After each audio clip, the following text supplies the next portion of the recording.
Greetings and welcome to A Contemplative Reader, where together we will explore the mysterious, the mystical, the spiritual, and the otherworldly in various forms of literature. Today, we will be exploring the book Pirate Freedom by Gene Wolfe. Pirate Freedom was recommended to me by my friend Sam of the channel iSamwise, and I recently had a discussion on his channel where we touched on some of the themes of that book, so I would refer you to that video. But I'll go into a little bit more depth about my thoughts about Pirate Freedom right now, as well as update you at the end of this video on my future reading plans with regard to Gene Wolfe. Got my legal pad with my notes on it, so let's go. Pirate Freedom is much like Book of the New Sun in the fact that it is a memoir. Like Book of the New Sun is a memoir told by the autarch Severian, looking back on his life. Pirate Freedom is a memoir told in the form of a confession of a priest and pirate named Chris, or Cristoforo. Father Chris, again the main teller of this story here, recounts how he was raised in a monastery in Cuba in a timeline which, as the story unfolds, I think you discover it is adjacent to our timeline of our world, but not quite in some respects. But one day he is transported through time back to several centuries ago in the Caribbean, in the time of pirates. Despite his misgivings, Chris himself does indeed become a pirate himself eventually. You can read much of this story in Pirate Freedom as a straightforward tale of a priest who is confessing his deeds as a pirate several centuries ago, both good and bad. But because this is indeed a Gene Wolfe story, there are definitely some elements of weirdness in this tale, particularly revolving around those elements as to time travel. I won't say much more about that because that would involve going into spoilers, and I want to keep this basically spoiler-free review, with the exception that I'll be reading a few quotes in a little bit from the book, but I'll try and make sure it still remains spoiler-free. As to the spiritual content of Wolfe, again, as I pointed out before many times, Wolfe was a devout Catholic, and I think his stories are imbued with that sense of his theology and worldview based upon that. What I would say about Pirate Freedom, though, is this. If Book of the New Sun is Wolfe's book of mystical sacramental theology, then Pirate Freedom is Wolfe's book of moral theology, where a whole bunch of ethical issues arise for this priest and pirate named Chris. As I said, the overarching narrative of this story is told in the form of a confession. So Catholic moral ethics indeed serve as the framework of this story. But Chris was put in a situation of having to be a pirate to survive. So what does he do? Well, he lives and acts like a pirate. He steals. He kills. He searches for gold. He has various relationships with women, some healthy, some not so healthy. He deals with the thorny issue of slavery, which again was prevalent in the world at that time. And here it is Chris's mercy, based upon God's mercy, shows up here in this particular part of the story, although Chris is not perfect in the way he shows mercy to others. But at any rate, Wolfe writes this story in a way that on one level, right and wrong, good and evil are clear. But situations such as the ones that Chris is put into can demand that, in essence, you got to do what you got to do. In other words, this story is about the relationship between universal ethics and morals versus situational ethics and morals. There's a great passage from the book that I want to read to you now, which I think shows that kind of dilemma, ethical dilemma that Chris is dealing with. He's talking about what to do with this particular individual. And again, Father Chris is the teller of the story, writes it this way. But the main thing is that I had to do it. I did not really have a choice. If we had been a regular merchant ship, I could have had him flogged, and that would have been plenty.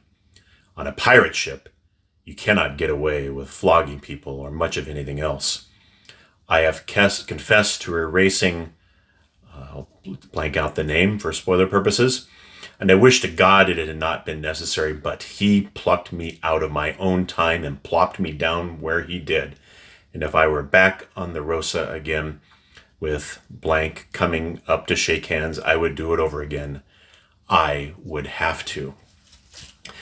So again, as I said, Chris was put in this position where he perceived, even though he was a priest with these Catholic moral ethics that he was bound to, he's got to do what he's got to do. Throughout the story, though, Chris trusts in God's abiding presence and mercy, and that is beautifully put forward in this passage right here. Chris is out on his pirate ship and he's pondering the universe and his situation. The night sky was as clear as crystal and there was no moon. I looked out into the vast universe, saluting sons of families of suns far away, and watched the planets creep around them, bloody Mars and Venus radiant and pure in her robe of cloud. For the first time in my life, I really understood that I rode a planet like those, that Earth and I were swinging through the dark vault even when we smiled in the sunlight. All my life I had thought of heaven as a vague place far away, a mysterious land outside the universe where God sits on a golden throne. That night I realized that heaven is not far away at all, that heaven is wherever God is, and that God is everywhere, that every human soul is his throne room. Hell is right here too. The artists of the Middle Ages painted allegories. We say what really happened was that they saw more clearly than we do, and painted what they saw, angels and devils, beasts and half-human monsters like me. How long did I lie there staring up at the stars? It must have been some time, since I distinctly recall their movement across the sky. I knew then that the blessed dead see God face to face, and felt that I, too, had seen some small part of what they saw. It was glorious and beyond my poor powers of description. So there, Wolfe, through the character Chris, gives this beautiful story of how God's presence is imbued in creation and abides in creation through Christ. And that it shows how Chris, throughout this whole story, all of the dilemmas that he was faced with as a pirate, whether to kill, whether to steal, what kind of relationship to have, whether with a slave or with a woman, he felt that abiding presence of God in his time and in his place. There, above all, the relationship between those universal and situational ethics, the experience of God and eternal life, is present now. And the way it is present is through love. So the final passage I want to read for you is an incredible passage towards about the last third of the book, but again, I'll make sure it's spoiler-free. In the beginning, I prayed for, again, name redacted, soul. After that, I prayed for mine. I told God I knew I was a pirate and no better than blank. Any punishment he gave me would be just. I knew that, and I told him so. Maybe I would yell and cry and beg and squeal, but I would never say what he had done was not fair. I promised I would never be any worse than I had to be, and begged him to forgive me for everything wrong I had done and was going to do. That was the only time in my life that I have heard the voice of God. He answered me, not in my mind or my heart or in my soul. He spoke out loud, and his voice was wonderful in a way that there are no words for it. And what he said was, "Love me, Chris, and all else will follow." It is just, again, a beautiful summary of what Christian ethics is all about. Ultimately, it is about love. So my general thoughts about the book Pirate Freedom is an excellent example of why Wolfe's works beyond Book of the New Sun need to be read more widely. I think, just as an example, that this video, which I will be posting here, is only the 4th or 5th video review of Pirate Freedom on BookTube, at least as of this time, unless I'm missing some.